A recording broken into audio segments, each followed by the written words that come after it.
Here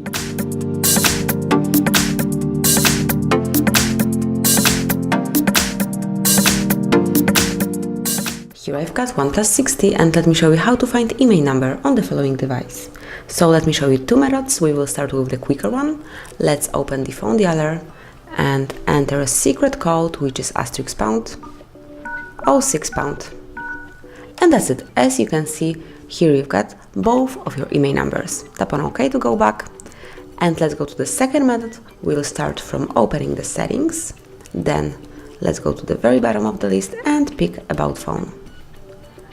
And now scroll down one more time. Here's your build number, but we will open the status. And scroll down one more time. Here are your IMEI numbers, both of them, and also the serial number. So that's it. That's how you can find your IMEI number.